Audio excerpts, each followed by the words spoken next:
First time kong sumakay ng tren dito sa Maynila. So samahan nyo ako sa aking adventure.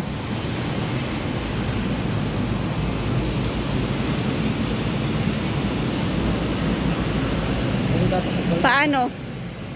Tatap lang? Dito?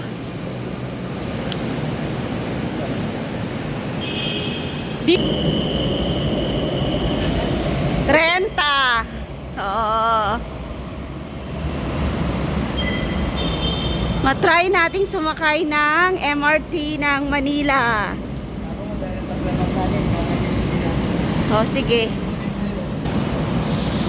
Yan po, sasakay po kami ng MRT going to Baclaran.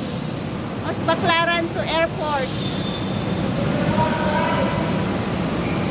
Commute lang kami, commute.